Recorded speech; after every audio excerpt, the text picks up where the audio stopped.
수익으로 향하는 든든한 자산 비행 승객 여러분 안녕하십니까? 오마주항공 사무장 이화영입니다. 우리 비행기는 시장의 변동성을 넘어 수익권으로 고도 비행할 예정입니다. 흔들림 없는 완벽한 자산 우상향 지금 바로 이륙합니다. 네, 지식을 얻으려면 공부를 해야 하고 지혜를 얻으려면 관찰을 해야 한다. 프로버브의 말입니다. 시장에 넘쳐나는 정보와 차트를 공부하는 건 기본이지만 결국 투자에서 승패를 가르는 건 시장의 흐름과 변화를 깊게 관찰하는 지혜가 아닐까 싶은데요. 오마이 주식은 여러분들의 그러한 관찰에 든든한 좌표가 되어드리기 위해 복잡한 시장 속에서 꼭 봐야 하는 기내식 종목과 투자 전략을 준비했습니다. 성공 투자를 위한다면 오늘 시간도 집중해 보시길 바랄게요. 생방송 오마이 주식 재테크에 대한 고민 있으시다면 편하게 물어봐 주시면 되는데요. 저희와 함께 소통할 수 있는 창구 말씀드리겠습니다. 오늘 비행 중 화면 하단 자막과 함께 저희 QR코드가 나가는데요. 스마트폰 카메라를 QR코드에 가져다 대시면 링크가 뜨고요. 그 링크를 누르시면 소통방 입장이 가능합니다. 그 안에서 이상원 기장이 직접 준비한 기내식 종목과 오늘의 투자 전략 자료까지 모두 받아보실 수 있습니다. 우상향 차트를 향한 오늘 비행, 스마트폰은 필수 탑승 아이템이니까요. 지금 미리 꺼내서 준비해 두시고 많은 참여 부탁드리겠습니다. 매일 오후 1시 40분 생방송, 그리고 매일 밤 12시 재방송까지 여러분의 투자 본능을 깨울 단 하나의 프로그램 지금 시작합니다. 오마이 주식.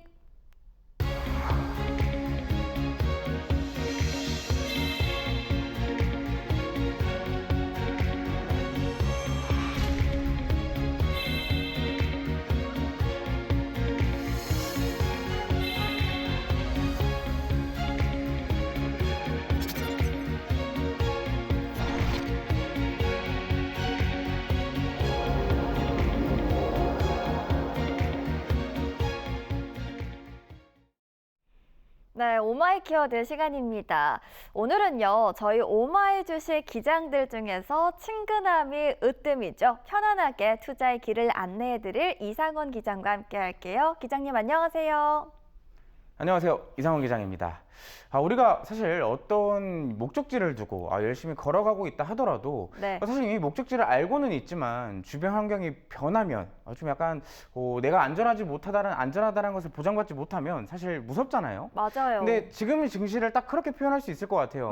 물론 더 좋은 내가 원하고자 하는 목표했던 바가 있지만 사실상 증시가 너무 변동성이 강하기 때문에 혼자서 투자를 하기엔 너무 어려운 증시가 아닌가라고 생각을 합니다. 그래서 여러분들이 안전하게 목적지까지 가실 수 있도록 제가 오늘 그런 부분들을 또 방송 내에서 풀어드릴 예정이니까요. 방송 끝까지 시청해 주시기 바라겠습니다. 네, 그렇다면 현재 시장 분위기는 어떨지 저희 체크해 보도록 하겠습니다. 자, 오후 1시 기준으로요. 양대 지수가 모두 파란불 켜내면서 오늘 모두 매도 사이드카가 발동이 된 상황입니다. 코스피 쪽에서는 서킷 브레이커까지 나온 상황이고요. 주도주가 급락하는 모양입니다.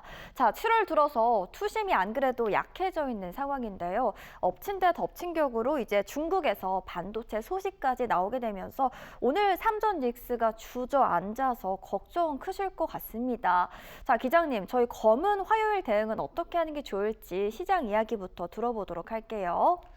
일단 장 초반부터 시작했던 국내 증시 사실 코스피를 넘어서 코스닥까지 서킷 브레이커가 발동이 됐었습니다. 네. 그러다 보니까 시장에 대한 변동성이 계속 확대되는 그런 모습들이 나타나니 사실 투자자분들이 굉장히 걱정 아닌 걱정을 계속 하고 계실 것 같아요. 근데 제가 아까 여러분들께 인사말을 좀 드렸을 때도 말씀을 드렸었지만 내가 투자를 했던 그 목적지가 어디인지를 좀 먼저 다시 한번 되새겨 보시는 것이 중요하다라고 말씀을 드릴 것 같습니다. 일단 증시에 대한 변동성은 이번만 있는 것이 아니에요. 이게 이 주식을 투자를 하시면서 우리가 1년 안에 6개월 안에 주식을 하고 끝내겠다라고 생각을 한다면 이런 변동성을 두 번 다시 겪지 않으실 수도 있겠지만 내가 앞으로 꾸준하게 이 주식시장에서 투자를 해야 되는 그런 입장이시라면 이번 변동성을 기반으로 우리가 주식은 이렇게 변동성이 꾸준하게 나오기 때문에 내가 이 부분을 어떻게 견디고 이겨내야 되는지를 이번 변동성에 한번 가져가 보시는 것이 좋겠다라고 좀 말씀을 드리고 싶어요. 특히나 우리가 어렸을 때 그런 말을 좀 많이 하잖아요. 내가 길을 잃었을 때 네. 길을 잃었다고 해서 막 여기저기 찾아가려고 하기보단 그냥 그 자리에서 가만히 내가 그 지역에 대한 정확하게 이 위치도 모르고 가야 될 방향을 모르기 때문에 오히려 더 이상한 대로 내 혼자 스스로 의지를 가지고 움직이면 다른 사람들이 찾아주기가 또 어렵거든요. 오, 그렇기 맞아요. 때문에 그럴 때는 항상 어떻게 하라고 가르치냐면 가만히 있어라. 오. 더 잘하는 사람들이 나타날 때까지 거기서 이제 또 안내를 해줄 때까지 기다리라고 많이들 알려주기도 합니다. 그래서 지금 증시도 좀 마찬가지인 것 같아요. 어디까지 떨어질지 다시 오를 수 있을지 그 부분을 우리가 명확하게 좀 알고 있다면 지금 증시에 휩쓸려서 괜히 투매를 함께하는 것보단 가만히 현재 시장을 좀 여유롭게 기다려봐라 라고 말씀을 드리도록 하겠습니다. 네, 좋은 말씀 전해주셨는데요. 오늘장 특히나 조용히 인내하고 기다려라라는 말로 요약이 되겠습니다. 자, 이번 주 이벤트들이 그래도 많습니다. 재료라고도 볼 수가 있겠죠. 일단 최대의 관건은 바로 FOMC 회의가 되겠는데요. 커뮤니케이션을 줄이겠다라는 워시 의장인데 이번에는 기자회견을 한다고 전해진 상황입니다. 자, 투자자라면요. 이번 FOMC에서 어떤 부분에 주목을 하는 게 좋을까요? 자, 일단 이번 주 FOMC와 함께 중요한 이벤트들이 진짜 이번 주에 너무나도 많아요. 맞아요. 미국과 이란 간의 이 지정학적 리스크도 있죠. FOMC 이벤트도 있죠. 그리고 이번 주에 또 SK 하이닉스 실적도 있을 뿐더러 미국 비테크 기업들의 실적까지 굉장히 많은 이벤트들이 매크로 이벤트와 실적 이벤트가 합쳐져서 다양하게 또 있습니다. 그러다 보니까 오늘 검은 화요일이라고 불릴 정도로 양 지수가 모두 폭락을 또 보여주고 있는데 이화영 씨 네. 혹시 휴가 다녀오셨어요? 네, 전 다녀왔죠. 벌써 다녀오셨어요? 네. 혹시 휴가를 다녀오시지 않으신 분들이라면 다녀올 필요가 없을 것 같아요.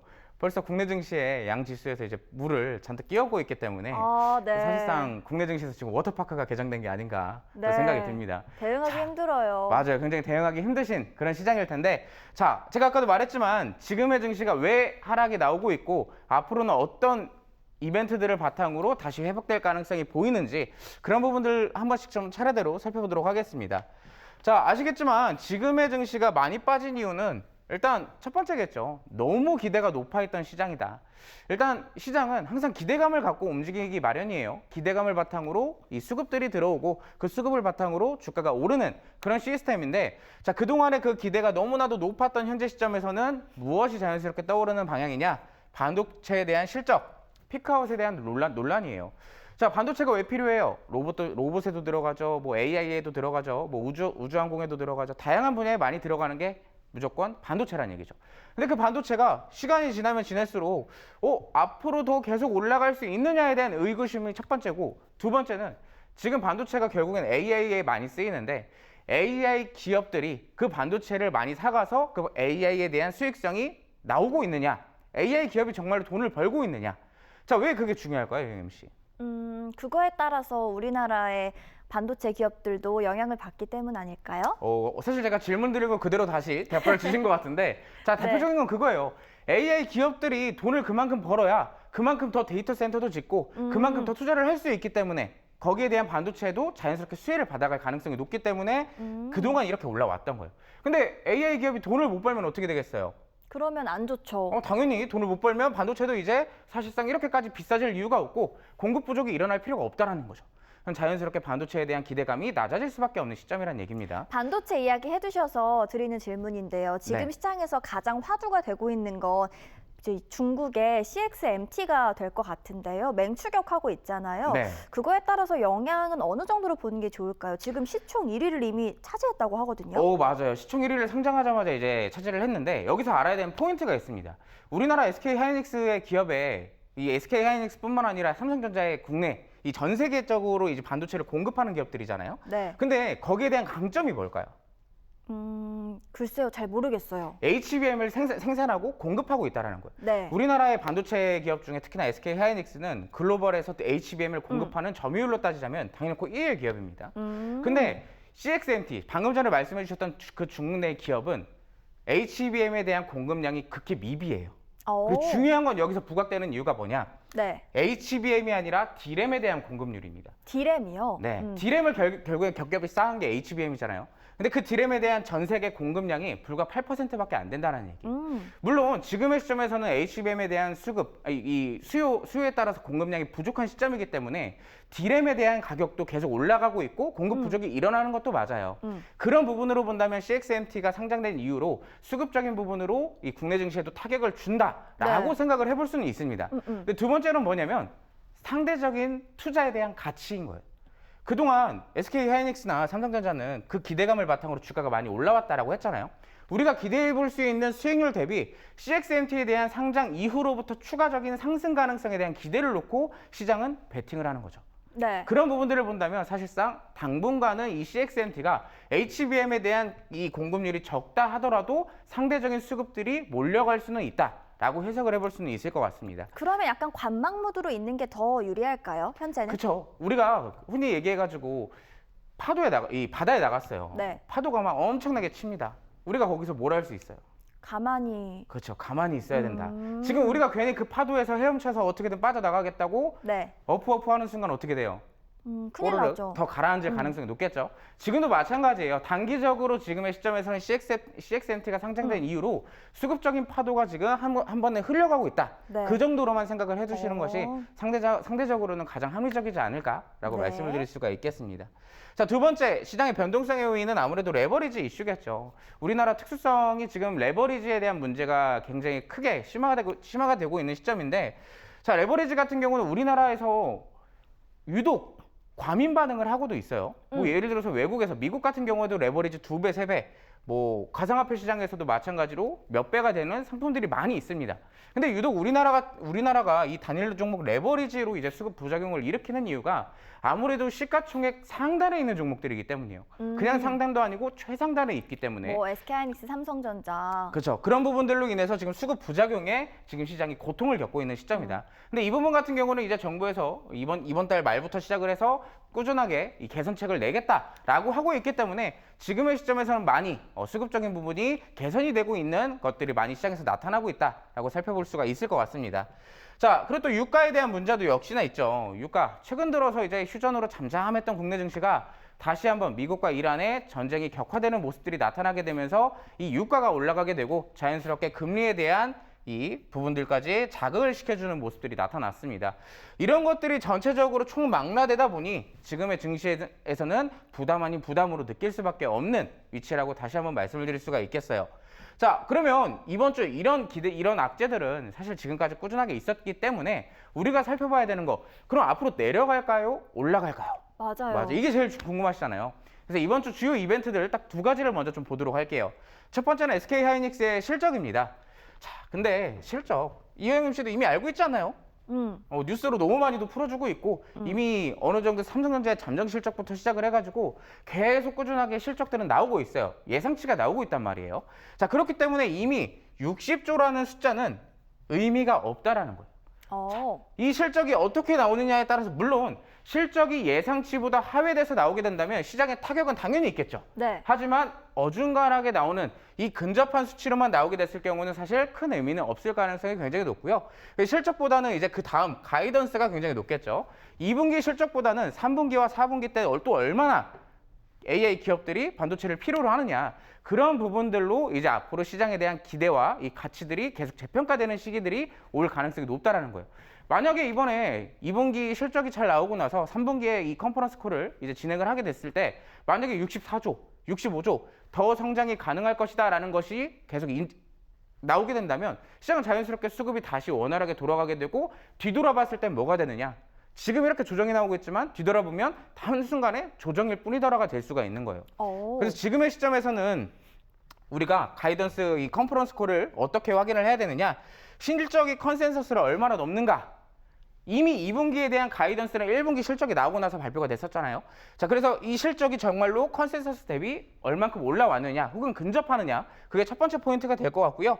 하반기에 대한 D램 가격에 대한 전망 계속 필요로 하느냐, 가격이 계속 올라갈 수 있느냐, 이 반도체가 필요한 기업들이 재고가 정상인 상태이냐, 그런 것들을 또 한번 살펴볼 필요가 있겠습니다. 세 번째는 이제 아무래도 장기 공급에 대한 얘기겠죠. 이 만들어지는 것 대비 수요가 너무나도 빠르기 때문에 지금은 결국에는 반도체 이 AI가 필요한 기업들은 LTA, 장기 공급 계약을 맺어요. 우리가 몇 년 동안 반도체를 계속 꾸준하게 받아올 테니 우리한테 계속 꾸준하게 공급을 해달라. 그게 이제 LTA라는 얘기죠. 그리고 그 뒤에 마지막 네 번째, 설비 투자와 공급 증가 속도를 함께 살펴볼 필요가 있겠습니다. 네 가지 시나리오가 있는데 가장 좋은 건 이거인 것 같아요. 실적도 올라가고 3분기의 가이던스도 마찬가지로 꾸준하게 강하게 나올 것이냐, 이 부분을 조금 살펴보시면 도움이 될 것 같고, 마지막으로 최악의 경우 실적도 미달이 됐는데 가이던스도 이제 반도체가 생각보다 많이 안 나가요. 그래서 우리도 반도체를 생산하는 것을 좀 줄일 거예요 라고 발표가 되면 상대적으로 주가는 추가적 하락 가능성이 높다라는 얘기입니다. 자, 두 번째 포인트, 금리에 대한 얘기겠죠. 동결보다는 다음 함수가 중요하다. 이미 앞으로 변동성이 나올 것은 시장은 예측을 하고 있어요. 항상 시장은 선반영을 한다라고 생각을 해보시면 되는데, 이미 유가가 어느 정도 많이 올라와 있는 시점에 물가를 자극을 시켰고 물가가 금리까지 지금 연결된 상태입니다. 그러다 보니까 시장은 이를 인지하고 추가적인 하락이 나오고 있는 건데, 자, FOMC 이후로부터 케빈 허씨가 무슨 말을 하는지가 굉장히 중요하겠죠. 9월 달에 금리 인상의 가능성이 얼마나 되느냐, 이 포인트를 두고 시장은 수급적인 요인에 따라서 추가적인 변동성이 확대될 가능성이 높습니다. 자, 이제 마지막으로 보면 미국의 빅테크 실적인 것 같아요. 사실 지금의 시점은 반도체에 대한 실적과 가이던스도 굉장히 중요하지만 미국 빅테크 기업들의 실적이 더 중요한 것 같습니다. 네. 결국에는 최근에 이 반도체 기업들의 주가 하락을 부추겼던 요인 중에 하나가 수익성 논란이에요. 수익성 논란. AI 기업들이 정말로 돈을 벌고 있고 앞으로 돈을 번다면 언제부터 벌 것이냐, 투자 대비 얼만큼 이익률이 남느냐, 그게 포인트인데, 이번 주 같은 경우는 뭐 애플부터 메타 굉장히 다양한 이 빅테크 기업들의 실적이 나오죠. 막상 우리가 음식점이라고 또 얘기를 드려볼게요. 음식점에 갔는데 엄청 커요. 네. 우리가 장사가 되게 조그만했던 회사가, 식당이 손님들이 많이 와가지고 식당 주인이 안 되겠다, 이 전부 이 인원들을, 손님들을 상대하기 위해서는 확장을 시켜야겠다라고 합니다. 근데 중요한 건 음식점을 확장을 시켰는데 손님들이 갑자기 뚜껑 깨요. 오, 안 돼요, 그러면. 그럼 어떻게 되겠죠? 그러면 이 식당은 어떻게든 이 식당을 계속 운영은 해야 되잖아요. 맞아요. 최악의 경우 문을 닫을 수는 있겠지만, 어찌됐든 거기에 대한 운영을 계속 꾸준하게 이어와야 되기 때문에 뭐 전기세, 뭐 이 식자재, 뭐 등등 여러 가지 나가는 고정 지출비가 있을 거 아니에요. 그런 부분들이 지금 해결이 되기 위해선 결국에는 미국의 이 빅테크 실적들, 식당에 손님들이 얼마나 오고 있느냐가 굉장히 중요한 시점인 것 같습니다. 그래서 이런 이벤트들 총 3가지를 기반으로 이번 주는 사실상 변동성이 확대될 가능성이 높기 때문에 제가 아까 전에 말씀을 드렸던 하나의 포인트, 자, 이제 뒤에 오늘 반도체에 대한 얘기를 또 할 거예요. 네. 자, 그러면 우리가 반도체를 어떻게 해서 버텨도 되고 앞으로 중장기 관점으로는 어떻게 흘러갈지, 그런 부분들을 또 살펴드릴 테니 남은 방송도 끝까지 시청해 주시면 되겠습니다. 네, 시장이 이렇게 하락할 때 대안이 될 수 있는 대피 섹터도 오늘 준비했으니까요. 계속해서 채널 고정해 주시길 바랍니다. 자, 이렇게 키워드를 알면 방향이 잡기가 훨씬 더 유리한데요. 그런데 아직 이 하나만으로는 부족하다 생각하시는 분들 계시죠. 오늘 이렇게 오마이 키워드 바탕으로 해서요. 지금 시장에서 그렇다면 어떤 섹터 그리고 어떤 종목을 봐야 하는지 궁금하신 분들, 저희 이상원 기자기 나침반 기법으로 직접 분석을 한 시장 흐름 자료와 함께 핵심 투자 전략을 알차게 준비했습니다.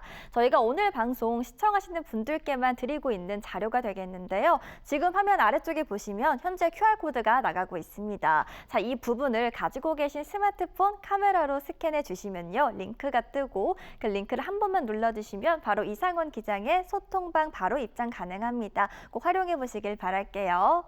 네, 항로를 잡았으니 수익을 향한 첫 번째 우상향 탑승구, 지금 바로 입장하시죠.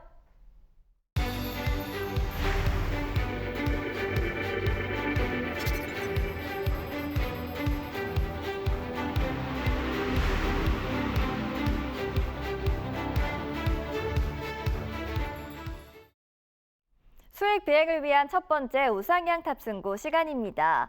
최근 샌프란시스코 AI 서밋에서 무려 1,400조 원 규모의 한미 빅테크 AI 동맹 소식이 전해졌습니다. 한국 기업들이 글로벌 AI 공급망의 핵심 축임을 다시 한번 입증한 건데요. 이러한 호재 안에서 관련주들의 핵심 투자 포인트는 어떻게 잡아야 할지 이야기 들어보도록 하죠. 자, 제가 아까 전에도 이제 시장은 항상 선반영, 기대감으로 또 움직인다 했잖아요. 지금까지는 시장이 그만큼 그 기대감을 어떤 매개체로 썼느냐? 실적이었어요. 실적이 계속 우상향한다라는 매개체를 두고 지금 주가가 꾸준하게 우상향을 해왔거든요. 근데 결국에는 지금까지 그 실적으로 인해서 주가가 잘 상승을 해왔는데 그럼 그 다음에 실적을 만들기 위해서는 무엇이 필요할까요? 여기에 대한 근거가 또 필요하겠죠. 실적이 오를 만한 근거. 자, 이 부분 오늘 이제 여러분들께 설명을 드릴 내용은 샌프란시스코 AI 서밋에 관련되어 있는 내용입니다. 여기서 대체 무슨 이슈가 나왔었는지 반도체가 단기적인 입장으로 보는 것이 아닌 중장기적인 관점으로 봤을 때는 지금도 하나의 파도일 뿐이다 라고 설명드릴 수 있는 이유를 지금부터 함께 살펴보도록 하겠습니다. 자, 수혜 뭘까요? 방금 전에도 얘기를 드렸지만 자연스럽게도 AI와 반도체에 대한 얘기겠죠. 거대한 산업 프로젝트, 우리나라 자체적으로만 하더라도 지난달에 메가 프로젝트라고 불리는 반도체에 대한 정책 이슈가 하나가 있었죠. 우리나라 반도체 투톱 회사들이 각 공장들을 짓고 반도체를 많이 만들겠다. 자, 여기에 대한 이슈가 있었습니다. 자, 그때는 하나의 지도였어요, 그냥. 자, 어떻게든 만들고 여기에 대한 공장도 짓고 반도체를 얼마나 생산해서 어떻게 뿌리겠다라는 것에 대한 하나의 계획서일 뿐이었어요. 자, 근데 지금은 미국 빅테크 기업과의 공급 계약과 투자, 생산 계획을 한 번에 이루는 실행 회의까지 넘어가는 단계로 또 이어졌습니다. 구체적으로 됐네요. 맞아요. 기존에는 하나의 그냥 설계만 했어요. 이 지도만 만들었고 이렇게 좀 가보면 좋겠다라고 얘기를 했다면 이제는 본격적으로 여기에 대한 설계도를 놓고 실행을 하기 직전에 회의를 했다라는 것에 의미를 주시는 게 좋겠습니다. 우리가 흔히 계획서는 누구라도 다 지을 수 있잖아요. 근데 정말로 그 계획서를 기반으로 움직임이 나오느냐라는 것인데 지금 그 움직임이 이번에 샌프란시스코 AI 서밋에서 나오게 됐다는 얘기죠. 자, 한국과 미국 각자가 잘하는 게 있어요. 한국 뭐를 잘해요? 뭘 잘할까요? HBM이요. 맞아요. 반도체 잘 만들잖아요. 미국 네. 뭘 잘해요? 반도체도 잘 만들지만 일단 AI 모델, AI 플랫폼 기업들이 많아요. 이 빅테크 기업들이 많다라는 얘기죠. 자, 그래서 이 두 개가 합쳐가지고 뭘 할 수 있냐? 반도체와 데이터 센터를 아우르는 나중에는 피지컬 AI까지 할 수 있는 모든 것에 대한 회의가 이번에 진행이 됐다는 거예요. 이 미국과 한국과의 협업 관계가 이번에 조금 나타나게 됐다는 거죠. 자, 한국과 미국의 AI 분업 체계에 대한 구체화가 이번 서밋에서 발표가 됐다는 얘기입니다. 자, 주로 어떤 내용이 있었느냐? 왜 반도체가 가장 중요한 화두였냐? 결국에는 AI도 마찬가지고 로봇도 중요하고 마찬가지고 여기에 대한 공통점이 반도체가 들어간다는 얘기예요. 자, 왜 반도체 기업들이 주목받았어요? AI는 반도체와 메모리, 데이터 센터가 있어야 움직임을 보일 수 있기 때문에 이거는 가장 누구라도 알고 있는, 쉽게 알 수 있는 내용인데 사실 요즘 이런 부분들도 잘 모르시고 투자를 하시는 분들이 많아서 그저 좋다고 해서 맞아요. 들어가신 분들도 많으시대요. 요즘에 막 전망치나 뭐 어디 특정 회사에서에 대한 리포트나 이런 거를 보고 어디까지 간다 그랬는데 왜 안 가죠? 이렇게 되물어보시는 분들이 굉장히 많더라고요. 그래서 제가 오늘 알려드릴 내용은 자, 여기서부터 여기까지는 가는데 언제까지 이어질 수 있느냐, 어디까지 우리가 여유를 가져야 되느냐 그런 부분들을 좀 포인트로 잡아드리려고 합니다. 자, 대표적으로 4가지 포인트가 있었습니다. 글로벌 AI에 대한 공급망 핵심 국가. 자, 우리나라 한국을 HBM과 파운드리, 패키징을 확대해서 전 세계로 이 수출하는 반도체에 대한 핵심 국가로 만들겠다. AI에 대한 중심 국가로 만들겠다는 얘기예요. 두 번째, AI를 활용하는 테스트베드. 실험을 하겠다. 우리나라 안에서 AI를 잘 사용할 수 있도록, 잘 많이 쓸 수 있도록 우리나라 기업들 안에서 계속 꾸준하게 시험을 하겠다라는 얘기예요. 그만큼 시험을 한다는 것은 나중에 무엇이 돼요? 완벽한 AI가 될 가능성이 높겠죠. 자, 세 번째, 글로벌 AI 시장 허브. 한국과 미국의 이 빅테크 협력이 확대되는 세 번째 중요한 화두가 될 것 같습니다. 네 번째는 이제 책임 있는 인간 중심의 AI인데 이건 무슨 얘기냐면 여러분들이 굳이 이것도 들어가나? AI가 맨 처음에 나타나기 시작하면서 가장 문제였던 사회적 문제가 뭐냐면 말 그대로 이 AI를 기반으로 여러 문제점이 나타났을 때 이거를 어떻게 할 거냐? 맞아요. 그거였거든요. 일자리 규제. 문제도 있잖아요. 맞아요. 뭐 규제나 법적 문제나 여러 가지 문제가 있겠죠. 이런 부분들을 우리가 정립화하겠다. 그런 부분들이 이제 이 4가지가 이번 반도체 AI 서밋에서 가장 중요한 화두가 됐다라는 얘기입니다. 이 4가지는 적어도 알고 계시는 게 좋을 것 같아요. 맞아요. 이번 AI 서밋에서 가장 중요한 포인트가 이 4가지라는 얘기예요. 4가지. 그러니까요. 네. 자, 기존에는 반도체를 우리가 이 지난달이죠. 메가 프로젝트를 시행을 한다고 말을 하면서 우리는 이만큼 투자를 할 거야. 라고 얘기를 했다면 이제는 직접적으로 미국에 가서 한국과 미국이 협력해서 그 투자를 어떻게 받아오고 어떻게 만들겠다라는 것에 대한 회의였다라고 보시면 될 것 같습니다. 자, 세 번째 중요한 건 결국에는 4,700조를 들여서 반도체 공장을 지으면 거기에 대한 반도체를 누가 사줄 것이며 누가 어느 기업이 투자를 할 것이냐. 이게 포인트거든요. 자, 그래서 공장을 가동하려면 필요한 조건이 있어요. 우리가 공장을 짓는 건 좋은데 이 공장을 가동하기까지 중요한 조건. 첫 번째, 장기간 반도체를 구매할 고객이 있어야 돼요. 아까도 말했지만 음식점을 확장하면 뭐예요? 손님이 안 오는데? 자, 음식점을 확장해서 우리 가게에 단골 손님이 되어주세요. 꾸준하게 한 달에 한 번씩이라도, 일주일에 한 번씩이라도 계약을 맺고 꾸준하게 방문해서 식사를 해주세요.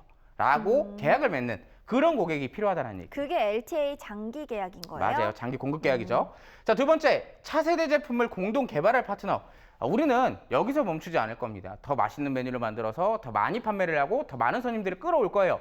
자, 근데 중요한 건 자본에는 한계가 있습니다. 그럼 중요한 건 이 자본을 받아옴으로써 더 좋은 반도체를 만들기 위한 투자자가 필요한 거죠. 차세대 제품을 공동 개발할 파트너가 두 번째 조건이에요. 자, 세 번째, 데이터 센터와 인프라에 투입할 글로벌 자본. 어떻게 보면 두 번째와 세 번째가 조금 유사한 내용이기는 해요. 근데 조금 결이 다른 게 어떻게 보면 이제 두 번째는 더 좋은 반도체를 만들 기업이 필요한 거고 세 번째는 그 만들 기업에서의 돈이 필요한 기업이라는 거죠. 그래서 이 세 가지를 모두 다 아우를 수 있어야 이번에 한미 빅테크 협력에서도 마찬가지로 더 효과적인 움직임이 나올 가능성이 높겠죠. 자, 그래서 그 부분들을 우리가 네 번째로 볼 겁니다. 자, 뭐가 있느냐? 자, 글로벌 AI 공급망의 핵심 축이 됐다. 한국이. 자, 기존에는 그냥 전 세계 AI 기업들에게 D램을 만들고 HBM을 만들어서 공급만 해주는 그런 한국이 아니라 이제부터는 한국의 역할이 이만큼 넓어졌다는 얘기예요. 어떻게 넓어졌어요? 차세대 HBM을 공급하는 기업이면서 AI 가속기용 메모리를 공동으로 개발하는 그런 기업이기도 하고요. 첨단 패키징이나 AI 데이터 센터 등을 구축하는 한국의 기업들의 역할이 기존보다 많이 확장됐다. 그래서 우리나라의 지금 현재는 AI 이 밸류체인 안에서의 하나의 핵심 축이 됐다라고 다시 한번 좀 말씀을 드릴 수 있을 것 같습니다. 자, 이제 이 안에서 중요한 건 항상 이것뿐만이 아니라 정책도 마찬가지예요. 정부의 정책이나 어디 특정 구역에서의 뭐 이슈들이나 그런 부분들에 가장 중요하게 인식되는 게 결국에 돈입니다. 돈이 얼마나 들어오느냐, 그 돈의 규모에 따라서 주가도 움직임을 강하게 보이는지 적게 보이는지도 또 나타날 수 있거든요. 자, 한미 빅테크 1,400조 원의 동맹의 정확한 의미, 이번에 대략 1,400조라고 하더라고요. 자, 근데 언론에서는 이제 1,400조 원 동맹이라고 표현을 하지만 실전에서는 정확한 표현은 9,500억 달러입니다. 하나로 계산하면 대략 1,375조 원 정도가 될 거예요. 자, 중요한 포인트는 뭐냐면 이거 동맹 맺었으니까 이제 진짜 돈 돼요? 가 아니에요. 단순하게 기대감을 바탕으로 나중에 실제로 계약까지 이루어지는지가 첫 번째 포인트가 될 거고요. 전부 당장 확정 매출로 잡히는 수주 계약은 아니라는 점. 하나의 기대감 정도로 남아있다라는 점을 여러분들이 알고 계시면 될 것 같습니다. 대표적으로 이제 삼성전자와 브로드컴에 대한 계약이죠. 2천억 달러 이상. 자, 뭐냐면 첨단 메모리나 AI 칩 파운드리나 첨단 패키징 같은 원스톱 턴키 솔루션이라고 이번에 삼성전자가 이렇게 명칭을 하더라고요. 네. 그래서 이런 부분들을 기반으로 이 미국 빅테크 기업과의 협력이 이렇게 진행이 되고 있다라는 것이 이번에 협력 내용으로 첫 번째로 꼽혀 있고, 두 번째, SK하이닉스와 엔비디아 등 빅테크와의 협력이에요. 규모 자체적으로만 본다면 이게 조금 더 크겠죠. 대략 7,500억 달러 이상이 될 것 같습니다. 그래서 지금까지는 반도체에 대한 이만큼 서론이 있었다면 실제로 돈이 들어가는 건 이만큼 있다라는 얘기예요. 앞으로도 더 성장할 가능성은 아직까지도 남아있다라는 얘기겠죠. 자, 그래서 전망이 되겠네요. 맞아요. 그럼 우리가 지금 이만큼 기존에 대한 기대감을 갖고 왔는데 결국에는 앞으로의 전망이 어때요? 단기적 지금 어때요, 여러분? 여러분들이 딱 시청자분들이 봤을 때 너무 변동성이 높아요. 위아래로 지금 진폭이 장난이 아닙니다. 네. 자, 근데 중장기적인 관점에서는 긍정적이라는 점. 지금 우리가 지금까지 AI 서밋을 이 이슈를 기반으로 뭘 봤어요? 반도체가 계속 쓸 수 있고 만들 수 있고 필요하다라는 얘기를 봤잖아요. 자, 그런 부분들을 바탕으로 자, 빅테크의 분기별 KPX는 계속 꾸준하게 올라가는지. 자, 두 번째, 데이터 센터의 전력과 인하가 냉각, 착공, 지형 이런 부분들이 문제가 되진 않는지, MOU와 협력 계획이 실제 주문으로 전환이 되고 있는지, 이런 것들이 지금 단기적으로는 변동성으로 자리를 잡을 가능성이 높다는 겁니다. 자, 그럼 중장기적인 관점에서 뭐예요? AI에 대한 수요 과시성, 한 개 분기에서 5년으로 확정이 됐습니다. 이게 무슨 얘기냐면 AA에 대한 수요성을 우리가 지금까지는 한 개의 분기로만 생각을 했어요. 왜? 당장 앞날을 걱정을 해야 되거든요. 그래서 다음 분기는 얼만큼 쓸 거야? 다음 분기는 얼만큼 쓸 거야? 얼만큼 만들 거야? 이게 기본이었다면 이제부터는 훨씬 확장된 LTA부터 시작돼서 장기 공급 계약이 꾸준하게 진행이 되고 있다. 그렇기 때문에 중장기적 관점으로는 훨씬 좋다. 자, 수요처의 다변화예요. 기존에는 엔비디아 하나에서만 썼다면 지금은 오픈 AI나 브로드컴이나 AMD나 다양한 빅테크 기업들이 꾸준하게 원하고 있다. 그 외적으로도 뭐 메모리 단품에서 통합 반도체 솔루션으로 넘어가고 있는 단계다. 그리고 혹은 뭐 학습용 AI에서 추론형으로 넘어가고 있는 단계다. 이런 것만 보면 실질적으로 반도체는 지금도 걱정할 필요가 없는 단계라고 정리를 할 수가 있겠죠. 보유자분들도 너무 막 걱정하실 필요는 없으실 것 같아요. 맞아요. 속상하시겠지만. 맞아요. 근데 참 이게 투자자의 관점이라고 좀 보면 좋을 것 같아요. 내가 현재 어디서 담았냐도 굉장히 중요하지만 자, 이제 앞으로 어디서 담아야 되느냐. 뭐 아직 들고 있지 않은 사람도 있고 들고 있는 사람도 있을 거 아니에요. 그래서 제가 오늘 여러분들께 차트를 기반으로 한번 설명을 드려볼까 합니다. 이거 잘 배우면은 네. 혼자서도 이렇게 분석할 수 있는 거죠? 그렇죠.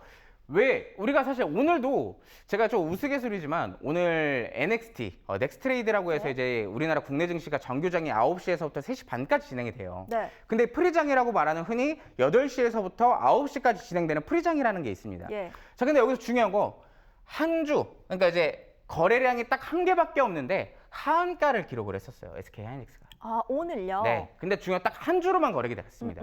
사실 우리가 차트에서 가장 중요하다라고 분석을 하는 게 거래량도 중요하고요. 이 이동평균선도 중요하고 캔들도 중요하다라고 해요. 이걸 우리가 차트 안에 기본적 요소 총 3대 요소라고 얘기를 하거든요. 자, 우리가 만약에 오늘 SK하이닉스가 장전에 거래량이 막 100만 주가 동반이 되고 200만 주가 동반이 돼서 하한가를 갔어요. 그럼 이건 정말로 심각한 움직임이다 라고 볼 수가 있는데 고작 한 주. 한 주로 하한가를 딱 찍고 다시 회복이 됐어요. 그러니까 이제 투자자분들이 차트를 정확하게 볼 줄 모르기 때문에 맞아요. 걱정부터 합니다. 맞아요. 120만 원 갔어요. 어떻게 해요? 가 되더라고요. 그래서 우리가 이제 초보 투자자분들도 가장 쉽게 볼 수 있는 이 나침반 기법에 대한 교육을 제가 해드리려고 합니다. 자, 여러분들이 딱 차트를 키면 가장 기본적으로는 세 가지가 있을 거예요. 이동평균선과 캔들, 거래량. 자, 캔들과 거래량은 항상 똑같이 움직입니다. 무슨 얘기냐? 자, 캔들이 만들어지기 위해선 거래가 붙어야지만 주가가 움직임을 보이겠죠. 뭐 그 자리에서 그대로 거래가 될 수도 있지만 흔히 우리가 마트 가서 뭔가 장을 볼 때도 채소나 과일 같은 경우 가격이 어때요? 비싸요. 비싸죠. 비싸긴 가격 하죠. 괜찮죠. 자주 변하잖아요, 가격이. 요즘 좀 비싸서. 맞아요. 네. 지금 이것도 마찬가지예요. 주가를 두고 계속 오르내림을 보이고 있기 때문에 이 가격을 두고 거래량이 얼마나 동반이 되느냐, 그거를 우리가 분석을 해야 되는 거예요. 자, 그리고 이제 마지막 남은 이동평균선에 대한 내용입니다. 이동평균선.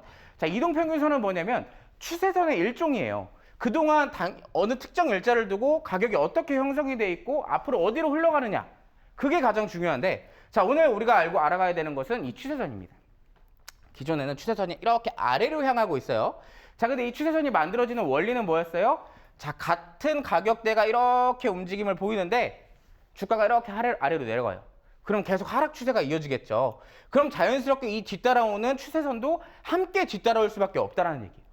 자, 근데 주가가 어느 순간 이 추세선을 돌파하기 시작해요. 위로 뚫고 올라갑니다. 그럼 이게 무슨 얘기냐? 추세에 대한 변곡 가능성을 얘기를 하는 거예요. 추세에 대한 변곡 가능성. 지금까지는 아래로 꽂혀왔다면 이제는 위로 올라갈 가능성이 높아졌다는 얘기예요. 자, 여기서부터 주가는 우상향의 가능성이 높고 정말로 그 추세가 이어진다면, 변곡이 된다면 우상향을 할 수밖에 없다는 얘기예요. 자, 이거를 실제로 우리가 차트를 보도록 할 거예요. 자, 오늘 이거 이제 여기서 보면 삼성전자에 대한 차트입니다. 자, 삼성전자를 제가 보면은 여러분 보세요. 이때 당시에 자, 주가가 황금선 밑에 있어요. 이 이동평균선 주가가 밑에 있기 때문에 어떻게 해요? 추세가 계속 횡보하거나 아래로 내려가는 형태이기 때문에 주가가 오름세를 보이지 못해요. 자, 근데 중요한 건 이 황금선을 강하게 상향 돌파를 하니까 어떻게 됐어요? 이때부터 주가는 오름세가 시작이 되는 거예요. 자, 근데 중요한 건 주가가 한번 황금선을 돌파해서 이 이동평균선 추세선을 올라타기 시작하면 이 추세선을 따라가려고 해요. 자, 그러면 지금 나중에 그 다음 차트에서도 계속 나오겠지만 이렇게 올라가더라도 황금선을 계속 내려가려고 할 겁니다. 근데 이 황금선이 돌파가 돼서 올라왔기 때문에 여기서부터는 바닥의 인식이 강해서 튕기고 계속 우상향이 나올 가능성이 높다라는 거예요. 자, 근데 내가 삼성전자를 여기서 샀어요. 37만 원에 샀습니다. 그러면 내가 아무것도 차트를 못 보는 상황의 입장이라면 지금 무슨 생각을 해요? 떨어지기만 하네? 어디까지 떨어지지? 그것도 이슈도 몰라요. 차트도 못 봐요. 그러면 그냥 막상 아무것도 할 수 없는 가만히만 있어야 되는 상태인데 내가 만약에 길을 잃었다고 해서 그 길을 정확하게 내가 어디인지 알고 여기로 가면 뭐가 나오고 여기로 가면 뭐가 나오는지 다 알고 있는 사람이라면 거기로 스스로 찾아갈 수 있잖아요. 자, 차트도 마찬가지입니다. 길을 잃었다고 해서 내가 가만히 있는 게 아니라 차트를 보는 방법을 배워서 지금의 시점에서는 방금 설명해 주셨던 것처럼 올라갔다가 내려오는 이 황금선에 붙어가면 다시 재반등이 나올 가능성이 높기 때문에 지금 우리는 뭘 기다려야 돼요? 다음 추세선이 부딪힐 때까지 기다려야 되는 거예요. 자, 그래서 지금은 가만히 있는 게 좋고 지금은 이 황금선에 맞닿는 추세선을 기다려라. 자, 그럼 우리는 이때 어떻게 해야 되겠어요? 자, 이거는 제가 비밀로 여기서 또 방송에서는 풀어드리지 못하고요. 소통창구 안에서만 제가 또 풀어드릴 예정이고 네. 자, 두 번째 SK 하이닉스의 차트도 마찬가지예요. 제가 아까 그랬잖아요. 올라가기 시작하면 황금선에서 지지받고 다시 올라가려고 한다. SK 하이닉스도 마찬가지예요. 계속 올라가죠. 자, 근데 여기서 중요한 건 어디까지 빠져요? 황금선 추세선을 부딪힐 때까지 빠지는 거예요. 이때까지. 자, 그러면 우리는 지금 뭘 기다려야 돼요? 자, 내가 만약에 위에서 산 사람이에요. 자, 그러면 아래로 내려올 때까지 기다려야겠죠. 반대로 나 사고 싶어요. 언제 사요? 자, 지금부터는 제가 아까 실적에 대한 얘기를 했어요. 시황에서. 그 실적부터 FOMC 그리고 이 황금선에 맞닿는 3번을 토대로 우리가 전략을 세워야겠죠. 그 전략도 마찬가지로 제가 소통창구 안에서만 또 공유를 해드릴 예정입니다. 네. 자, 난 저거 2개 다 싫어요. 직접적으로 더 볼 수 있는 다른 종목은 없나요? 자, 탐구 종목. 우리가 직접적으로 함께 공부를 해볼 종목입니다.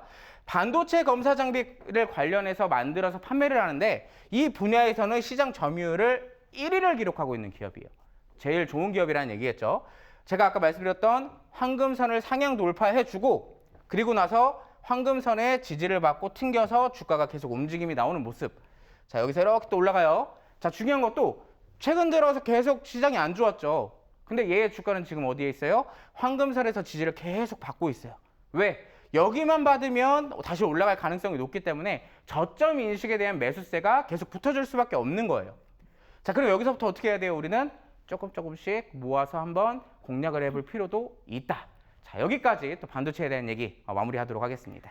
네, 이상원 기장이 전하는 첫 번째 우상향 탑승구 만나고 왔습니다. 자, 투자자로서요, 접근할 때 누가 좋다 해서 매수하신 분들도 계실 것 같아요. 그런 분들일수록 저희 나침반 기법에 대해서 꼭 알고 가시면 좋을 것 같은데요. 방송 시간 내에 다 전해드리지 못한 좀 더 딥한 이야기들 소통창 안에서 직접 쉽고 자세하게 설명 도와드린다고 합니다. 꼭 챙기시면 좋을 것 같고요. 제가 안내를 좀 드리도록 할게요. 저희 화면 아래쪽에 보시면요. 현재 QR코드가 방송 중에만 나갑니다. 참여하시면 좋은 혜택들 기다리고 있으니까요. 꼭 들어오셔서 나침반 기법 챙겨가시길 바랄게요.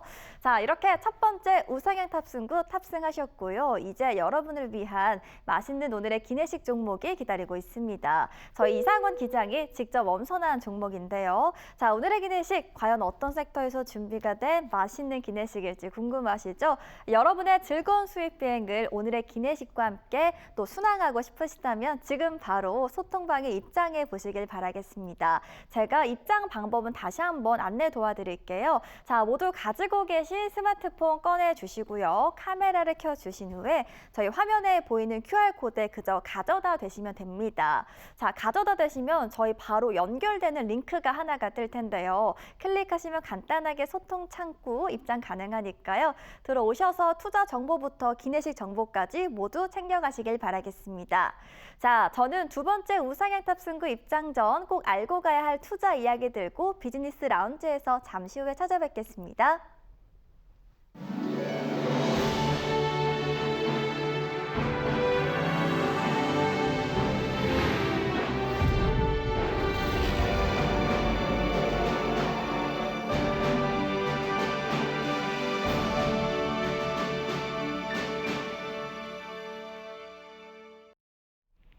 네, 오마주항공은 모든 승객 여러분들께 알찬 서비스 제공해 드립니다. 제가 직접 기장들에게 배운 혼자 알기엔 아까운 정보들 함께 나누는 시간이고요. 저희 두 번째 우상향 탑승구 입장 전 알고 가면 좋은 이야기니까요. 집중 부탁드리도록 하겠습니다.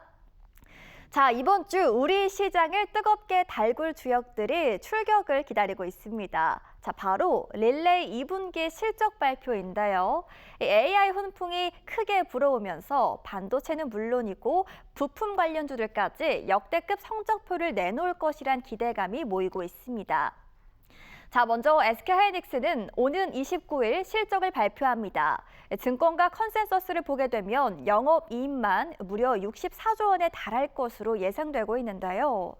HBM과 서버용 D램 수요 폭발로 1분기 기록을 깨고 다시 한번 역대 최대 실적을 경신할지 관심이 모입니다. 삼성전자 역시 30일 부문별 세부 실적을 공개하면서 강한 존재감을 보여줄 예정입니다. 여기에 AI에 관련한 훈풍은 부품 관련주로도 고스란히 옮겨갔는데요. 삼성전기의 경우 MLCC와 기판에 대한 호조에 힘입어 2조 2천억 원 규모의 대형 수주를 따냈고요.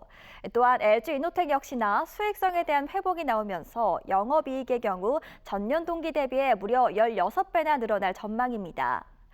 메모리 반도체에서 시작된 AI 빅사이클, 이제는 이렇게 부품 관련주로 온기가 퍼져나가는 모습인데요. 자, 그렇다면 이번 주 실적 릴레이 발표 후 과연 어떤 섹터 그리고 어떤 종목으로 그 화려한 온기가 이어질지 오늘 이상원 기장이 두 번째 우상향 탑승구에서 핵심 정보만 알차게 모아 준비했다고 하니까요. 많은 관심 바라겠습니다. 그리고 오늘 비즈니스 라운지에서 나눠드린 알찬 정보들 소통방에 입장하시면 훨씬 더 깊고 자세히 만나보실 수 있는데요. 이상훈 기장이 직접 투자 교육부터 핵심 종목 흐름까지 눈높이에 맞게 안내 도와드립니다. 지금 방송 보시는 분들만 입장 가능하니까요. 아직 참여 전이신 분들 꼭 한번 참여해 보시길 바라겠습니다. 지금 화면 아래쪽에 QR코드 나갑니다. 스마트폰 카메라를 QR코드에 가져다 두시면 연결 링크가 하나가 뜨는데요. 그 링크를 눌러주시면 바로 소통방 입장 가능합니다. 참여하시면 좋은 혜택들 기다리고 있으니까요. 많은 관심 부탁드릴게요. 그럼 저는 두 번째 우상향 탑승구에서 다시 뵙겠습니다.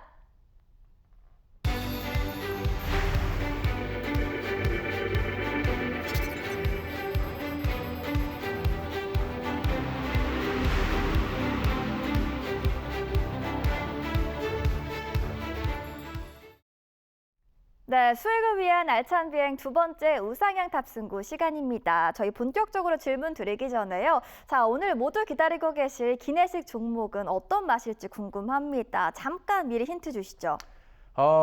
지금은 뭔가 짜릿한 게 좀 좋지 않을까요? 시원하면서도 좀 짜릿한. 그래서 오늘 기내식은 짜릿한 맛으로 또 준비를 해왔습니다. 자, 그래서 그 기내식을 공개하기 전에 제가 우상향 탑승구 두 번째 전력 섹터에 대한 얘기를 잠깐 진행을 할 건데요. 자, 오늘 전력기기 호황이 최소 10년은 더 간다는데 라는 것을 주제로 전력 섹터를 또 얘기를 해볼까 해요. 네. 분명 전력 섹터 여기저기 AA를 쓰기 위해서 데이터 센터가 필요하고 그 데이터 센터가 많이 증설이 되면 될수록 전력이 많이 필요한데 왜 주가는 이렇게 강렬하지 못할까요? 전기가 다 끊긴 거 아닐까요? 라고 많이들 물어보실 거예요. 자, 근데 가장 대표적으로 사실 두 개가 있겠죠. 첫 번째, 정말로 실적이 끝나느냐, 피크 아웃이냐. 자, 두 번째, 단순히 시장의 영향을 받아서 내려가느냐.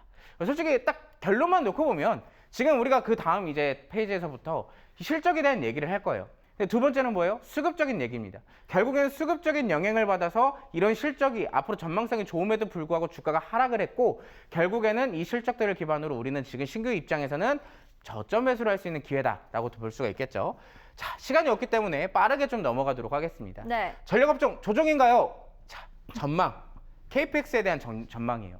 자, 아까 봤던 빅테크 기업들이 계속 꾸준하게 성장을 하고 있어요. 전망이 계속 올라가고 있다는 얘기예요. 돈을 계속 투자를 하고 있는 만큼 여기에 대한 국제 전력기구에서 2035년도 때까지 필요한 전력량을 계산을 해보니 700테라와트시에서 1700테라와트시까지 지금 앞으로 7년 기간 동안 3배 가까이 늘어간다는 얘기죠. 자, 그래서 그런 부분들까지 우리가 보면 수요가 꺾일 수 없는 이유 여러 가지가 또 있겠죠. 우리가 방금 전에 전력량이 필요한 이유인데, 두 번째로는 세계 데이터 센터의 전력 소비량이 연평균 15% 이상 꾸준하게 늘어나고 있다는 점. 자, 미국의 전체 전력 중에 2023년도에는 대략 4.4%밖에 쓰지는 않았어요. 상대적으로 이 수치도 굉장히 크거든요. 자, 근데 28년도를 가보니까 7%에서 12%까지 늘어날 것으로 전망하고 있습니다. 데이터 센터의 전력이 앞으로 시간이 지나면 지날수록 계속 차지하는 점유율이 높아질 수밖에 없다는 얘기예요. 그게 30년, 40년이 넘어가면 넘어갈수록 더 많아질 수밖에 없겠죠. 자, 두 번째, 노후 전력망의 얘기겠죠. 자, 지금 미국 전역에 기존에 깔려있던 전력 인프라가 많이 늙었어요. 낡았습니다. 그래서 그 전력 인프라를 전부 싹 교체를 해야 되는 시기인데, 그 시기가 지금 시점에 같이 겹쳐진 거예요. 지금은 전력량이 많이 확보가 돼야 되는, 확충이 되어야 되는 시기인데, 지금 교체까지 더 맞물려서 그 사이클이 조금 더 길어질 수밖에 없다는 점.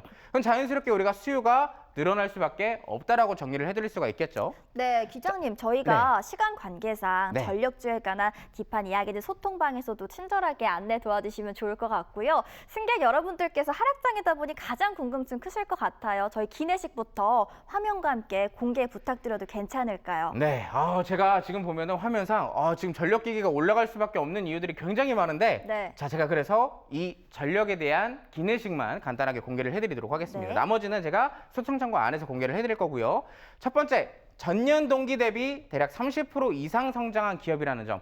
두 번째, 데이터 센터 양의 수주가 확대되고 있는 기업이라는 점. 세 번째는 변압기. 자, 기존에는 변압기만 사용을 하던 그런 이 빅테크 기업들이라면, 이제는 변압기를 넘어서 이 안에 있는 전력용과 배전용으로 전체적으로 캐파가 확대되고 있어요. 기존에는 하나의 맛만 추구를 했다면 여러 맛을 추구를 하기 때문에 이것도 시키고 저것도 시키는, 그게 현재 전력 기업들에 대한 전체적인 실적 성장 시나리오로 볼 수가 있겠죠. 그래서 오늘 기내식이 전력주에서 골라주셨네요. 맞아요. 자, 제가 아까 여러분들께 황금선에 대한 얘기를 했어요. 황금선, 추세선이 굉장히 중요하다고 했는데, 자, 이 추세선도 마찬가지로 지금의 시점에서는 이 위에 있어요. 아래로 내려가면 주가가 오르지 못하는데, 이 추세선 위에 있기 때문에 치고 다시 주가는 오름세를 보일 가능성이 높다. 지금 현재 시점에서도 황금선의 지지를 잘 받고 있기 때문에 여기서 다시 튕겨 올라갈 확률이 높은 기업 중에 하나라고 말씀을 드릴 수가 있겠죠. 자, 그래서 오늘 탐구 종목과 기내식은 제가 시간 관계상 설명을 여기까지만 드리도록 할 거고요. 나머지는 소통창고 안에서 또 추가적인 교육 진행을 해드릴 테니까 참고하시기 바랍니다. 네, 전력주에 관한 이야기 소통방에 들어오시면요. 정말 초보 투자자 눈높이에 맞춰서 쉽고 친근한 설명 나가니까요. 저희 소통장 꼭 활용해 보시길 바라도록 하겠습니다. 자, 저희 변동성 시장 속에서 어떤 전략 짜야 할지 고민되시죠? 이런 상황일수록 전략을 다시 한번 정비해서 로드맵을 그려야 합니다. 그 기준이 되어드리기 위해서 저희가 지금 시청하고 계신 여러분들의 하나 특별한 선물을 준비했는데요. 바로 이상훈 기장의 오늘의 기내식입니다. 이 선물 얻어가실 수 있는 방법 바로 안내 도와드릴게요. 지금 화면 아래쪽에 QR코드 보이시죠? 휴대전화 카메라 켜시고요. 화면 안에 있는 QR코드에 가져다 드시면 연결 링크가 하나 뜨는데요. 링크를 클릭 한 번만 하시면 여러분들 눈앞에 오늘의 기내식이 활짝 펼쳐집니다. 기내식은 이상훈 기장이 직접 선별한 기회 잡아볼 수 있는 비밀 공략주고요. 입장하시면 오늘의 기내식 종목과 함께 이상훈 기장이 직접 전해드리는 지금 시장에서 놓치면 안 될 흐름까지 모두 받아보실 수 있겠습니다. 오늘 방송 끝까지 함께하신 분들께만 드리는 자료니까요. 꼭 챙겨가 보시길 바랄게요. 자, 저는 소통방 참여하실 수 있는 방법 다시 한번 안내 도와드리겠습니다. 저희 화면 아래쪽을 보시면 현재 QR코드가 나가고 있습니다. 이쪽 부분에 나가고 있고요. 자, 모두 휴대전화 가지고 계시죠? 그리고 휴대전화 카메라를 켜주시고요. 화면에 있는 QR코드 부분에 스캔을 하시면 되겠습니다. 찰칵 소리나게 사진 촬영을 하시는 건 아니고요. 그저 화면에 보이는 QR코드에 휴대전화 카메라를 가져다 대시면 됩니다. 그러면 저희 바로 연결되는 링크 하나 뜰 텐데요. 클릭하시면 간단하게 소통방 참여 가능하니까요. 활용해 보시길 바라겠습니다. 자, 이렇게 수익을 해간 오늘의 여정은 여기서 마무리되지만 저희 서비스는 착륙 후에도 계속됩니다. 저희 이어지는 특급 혜택 3가지 안내 바로 도와드리도록 하겠습니다. 첫 번째 혜택부터 만나보겠습니다. 자, 소통방 안에 들어오시면 저희가 온라인 방송 진행해 드리는데요. 자, 이상훈 기장님 쉬운 설명 해주시는 거예요, 안에 들어가면.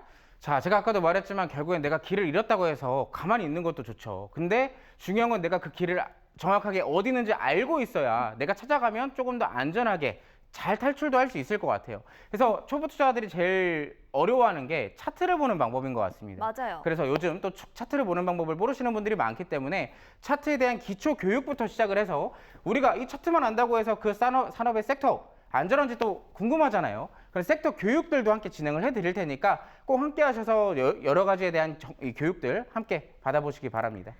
네, 저희 두 번째 이어서 만나볼게요. 나침반 기법 잘 배우셨죠? 이 기법을 핵심을 배울 수가 있으니까 많은 활용 바라겠고요. 세 번째 바로 만나볼게요. 자, 기업에 대한 분석 진행해 드립니다. 혼자서 선정하기 어려우신 분들 꼭 특강 들어보시길 바라도록 하겠습니다. 자, 본 방송에서 제공하는 모든 정보는 투자 판단에 대한 조언일 뿐 해당 종목 가치의 상승 하락 보장하지 않고요. 또 모든 투자의 최종 판단은 투자자의 몫인 만큼 그 결과는 투자자 본인에게 귀속됩니다. 저희는 다음 여행에서도 여러분을 위한 알찬 정보와 선물들 준비해 두겠습니다. 저희 생방송 오마이 주식은요. 매일 오후 1시 40분 그리고 매일 밤 12시 재방송 가능하니까요. 시간 기억하시고 OBS 경인TV 많은 관심 바라겠습니다. 시청해주신 여러분 고맙습니다.